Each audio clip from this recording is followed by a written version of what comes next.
possibility of a deal on the auto sector. Lutnick says there will be no free trade deal without tariffs. Toronto, a packed ballroom, the cameras still cooling after a blunt message. America first on autos, Canada second.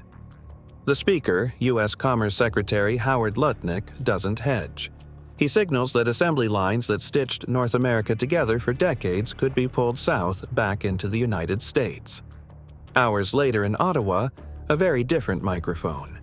China's ambassador floats a transactional offer. Drop Canada's 100% tariff on Chinese EVs, and Beijing will lift tariffs choking prairie canola. Two signals, worlds apart, a threat and a temptation. Headline cutout. U.S. signals shift of auto jobs, China dangles canola access. This isn't just a Canadian story. It's a stress test of the North American supply chain that feeds American dealerships, parts suppliers, and union jobs from Michigan to Ohio and Texas. If Ottawa shadows Washington's hard line on EV imports, it keeps faith with an ally but risks farm incomes, food processing, and rail volumes that also touch U.S. grain traders. If Canada pivots toward Chinese EVs, or even invites them to build in Windsor or Oshawa, the price curve for electric cars in U.S. border markets could snap lower, while U.S. tariff walls grow taller. Map: auto and agri-trade flows across U.S.-Canada border. So ask the uncomfortable question. Is North America about to split its industrial map? Autos pulled to the U.S., agriculture pulled toward China, with Canada at the fulcrum, because when supply chains move, prices, jobs, and regional competitiveness move with them. The last time tariffs ricocheted through steel, aluminum, and agriculture, consumers paid in higher build costs and farmers paid in lost markets.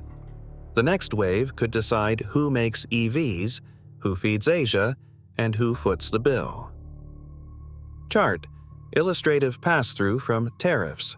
End consumer car prices. Here's the promise.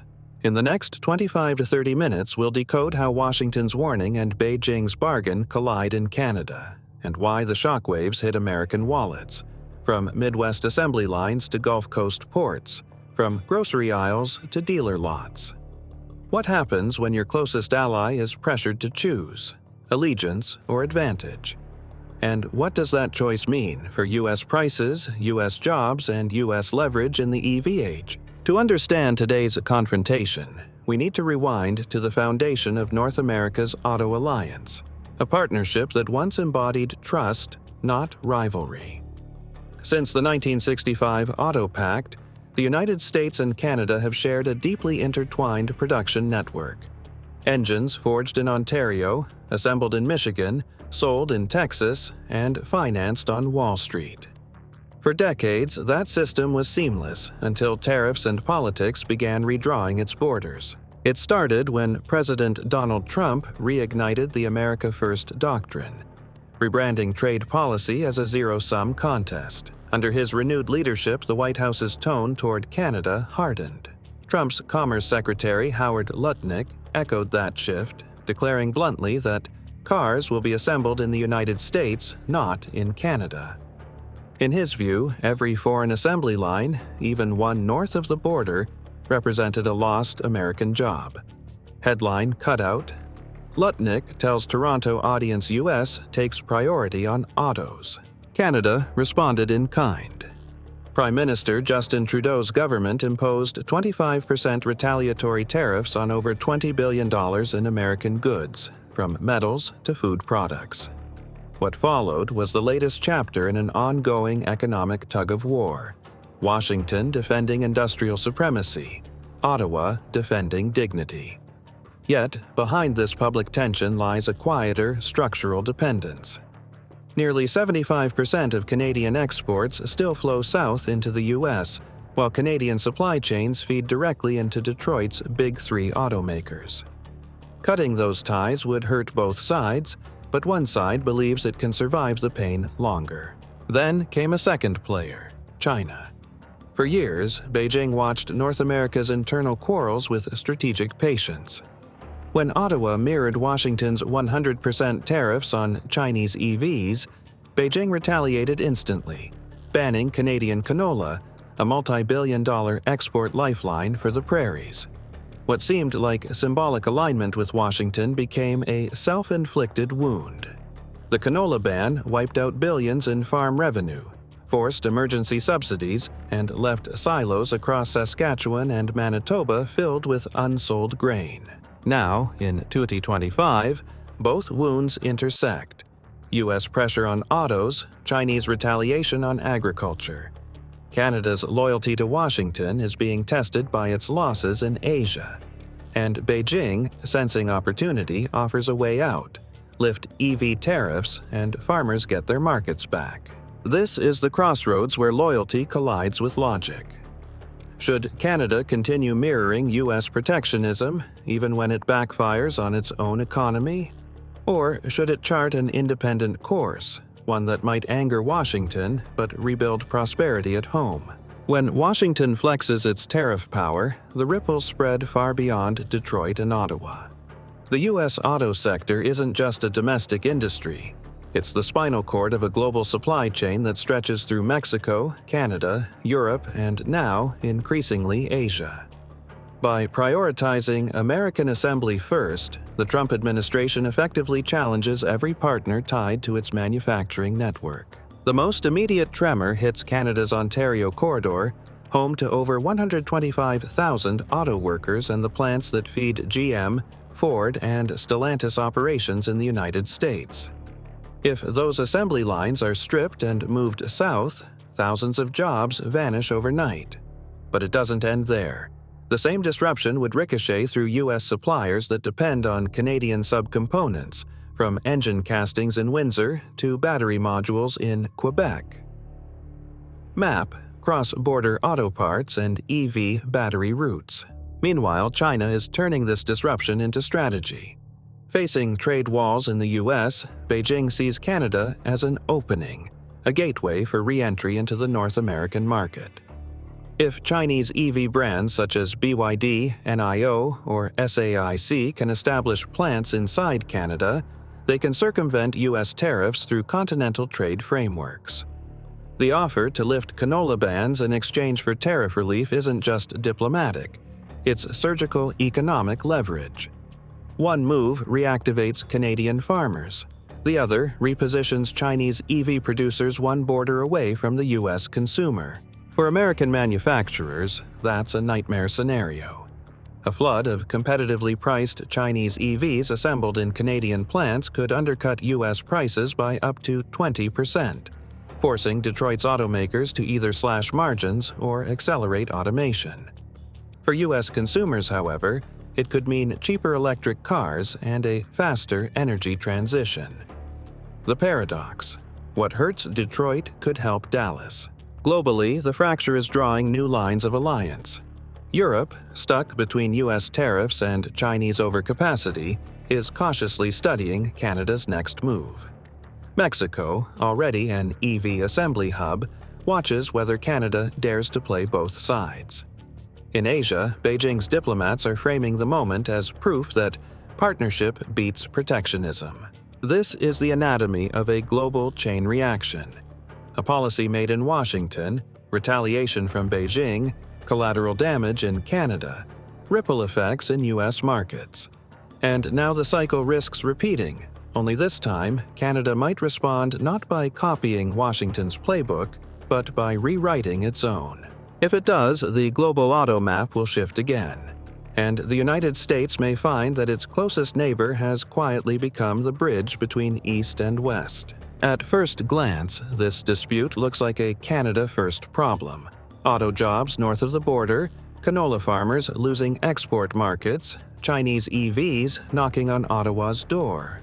But in reality, the American economy is woven so tightly with Canada's that any shock in one instantly reverberates through the other.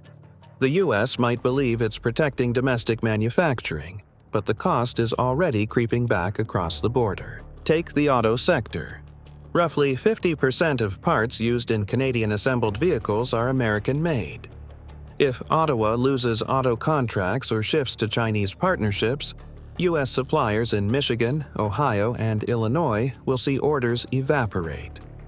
Auto parts exports to Canada, worth over $30 billion annually, could drop by double digits within months. Chart: U.S. auto parts exports to Canada, 2018 to 2025. And the irony? Those same suppliers helped build the backbone of America's own EV revolution. Cutting them off would slow U.S. production just when domestic demand for electric cars is climbing. Now consider agriculture. When China blocked Canadian canola, U.S. grain traders quietly benefited, at least temporarily. They filled some of the gap with soy and corn exports to Asia. But if Beijing restores ties with Ottawa, U.S. farmers could face renewed competition for Chinese demand. What looks like a diplomatic opening for Canada could translate into lower prices for Midwestern crops. Every time a Canadian farmer regains a buyer, an American counterpart loses leverage. The consumer side is even more complex. If Chinese EV makers set up shop in Canada, their cars could reach U.S. border markets, Buffalo, Detroit, Seattle, at prices up to $8,000, $10,000 cheaper than American equivalents.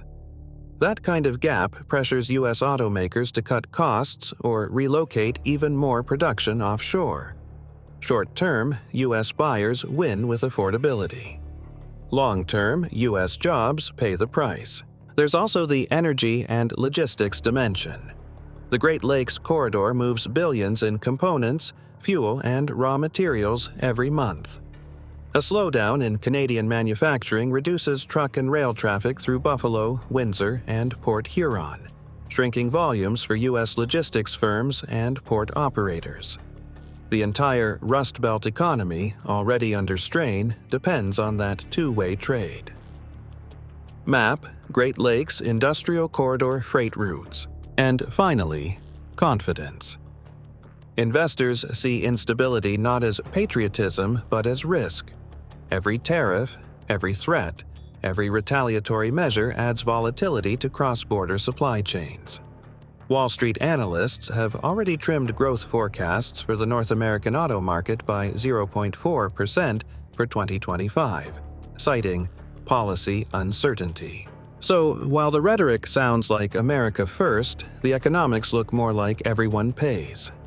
By cornering Canada, Washington may inadvertently corner itself through costlier cars, weaker exports, and a less integrated supply chain that once made North America the most efficient manufacturing bloc in the world. Because when an ally's economy wobbles, the tremor doesn't stop at the border. It rolls straight through Detroit, Chicago, and Dallas, shaking the very foundation of America's industrial strength. Every trade conflict redraws a map of gain and loss. This one is no exception. Only the lines now cut through North America itself. Winners: U.S. political hawks who promise to bring manufacturing home can claim short-term victory. The optics of new assembly announcements in Tennessee or Texas look good on paper, even if those jobs were merely shifted from Ontario. Chinese exporters paradoxically gain leverage. By offering tariff relief and investment opportunities to Canada, Beijing positions itself as the alternative partner for any country tired of Washington's pressure. Canadian wineries and domestic producers, riding the wave of anti-American sentiment, are seeing surging local sales, a symbolic but real side effect of trade friction. Headline cutout: Canadian wine sales soar 78% after U.S. tariff spat. Short-term U.S. farmers, who temporarily filled the canola void in Asia, pocketed brief export gains before Beijing's new offer to Ottawa threatened to close that window. Losers: Canadian auto workers, particularly in Ontario, face the immediate threat of relocation. Each plant that migrates south strips thousands of jobs and decades of expertise. U.S. suppliers, ironically, join the casualty list. Losing integrated Canadian contracts means fewer orders for component makers in Michigan, Ohio, and Indiana. Prairie farmers still suffer from the canola ban, their fields collateral in a geopolitical contest they never chose. American consumers, while promised cheaper vehicles, may end up paying more as tariffs inflate import costs and reduce competition inside the U.S. market. The deeper loss, though, isn't measured in dollars. It's the erosion of trust inside what used to be a seamless North American system. For half a century, Made in North America meant unity, parts crossing borders 5 or 6 times before reaching a showroom. Now, Made in America risks becoming shorthand for fragmentation, as each country builds walls instead of bridges. Meanwhile, China quietly collects the dividends. By tempting Canada with market access and joint EV ventures, Beijing secures not only agricultural goods but also proximity to North American consumers. If Ottawa accepts, the symbolic winner won't be Trump or Trudeau. It will be China, for turning another trade war into a wedge of opportunity. And perhaps the greatest loser of all is the North American idea itself, the belief that shared prosperity outweighs political pride. The next 6 months could define not only Canada's economic future, but the balance of power across North America's industrial map. 3 scenarios are now in motion, each carrying its own rewards and risks. Best case, pragmatic realignment. In the most optimistic path, Canada accepts China's offer, but negotiates from strength, not surrender. Ottawa could agree to ease tariffs on Chinese EVs while demanding domestic production. By inviting Chinese automakers like BYD or NIO to build factories in Windsor, Oshawa, or Quebec, Canada turns a diplomatic test into an industrial opportunity. The move would reopen billions in agricultural exports, create EV jobs, and give Canada a foothold in the fastest-growing sector of global manufacturing. For the U.S., this scenario isn't all loss. Integrated supply chains would still feed American plants, cheaper EV components could stabilize domestic prices, and cross-border trade might regain predictability. It would represent a reset, not a rupture, proof that global cooperation can still function within America's neighborhood. Base case, status quo, stalemate. The middle path, and the most likely, is paralysis. Ottawa, wary of angering Washington, keeps tariffs in place and Beijing keeps its agricultural bans. Trade volumes stagnate, inflation persists in food and car markets, and both governments claim they're protecting national interests. The Auto Alliance continues to hollow out quietly as investment drifts toward Mexico and Asia. In this gridlock, U.S. consumers bear the cost: higher car prices, longer supply times, and fewer affordable EV choices. Meanwhile, Canadian farmers remain locked out of Asia, and American manufacturers still face volatile input costs. It's the geopolitical equivalent of standing still while the world moves forward. Worst case, full decoupling. In the most severe scenario, tensions escalate. Washington doubles down, imposing secondary tariffs on Canadian goods to punish any cooperation with Chinese firms. Ottawa, cornered, retaliates by diversifying trade away from the U.S. entirely, deepening ties with Beijing and Europe. The North American Auto Pact collapses, regional supply chains fragment, and U.S. manufacturing costs spike. Under this breakdown, American consumers pay thousands more per vehicle. Farm exports suffer from retaliatory policies, and the shared infrastructure of energy, logistics, and technology unravels. The U.S. regains political control but loses economic efficiency, a Pyrrhic victory that leaves both neighbors weaker. The early indicators to watch: tariff adjustments on Chinese EVs or Canadian agriculture within the next quarter, new plant announcements in Ontario or Quebec tied to foreign automakers, shifts in cross-border freight volume through the Great Lakes and Pacific routes, statements from U.S. unions. If they start lobbying to protect Canadian plants, it means industry fears an overcorrection. Every scenario leads to one undeniable truth: the era of automatic alignment between Washington and Ottawa is over. Canada's next move will tell the world whether North America remains a single economic engine or fractures into competing blocs. And the United States, for all its leverage, can't avoid the consequences of whichever path its closest ally chooses. For more than half a century, the story of North America's economy was written in partnership, the silent rhythm of goods, workers, and innovation flowing across borders. But in just a few months, that rhythm has faltered. One speech from Washington, one offer from Beijing, and suddenly, Canada, the quiet middle ground, finds itself at the center of a global tug-of-war. Three facts are now impossible to ignore. First, the age of automatic loyalty is over. Canada can no longer afford to follow U.S. protectionism blindly when that strategy undercuts its own industries. Aligning for symbolism has become too expensive. Second, America's own economy depends far more on its neighbor than political rhetoric admits. When assembly lines shift and export markets close, American suppliers, farmers, and consumers all feel the blowback. Third, China has mastered the art of timing.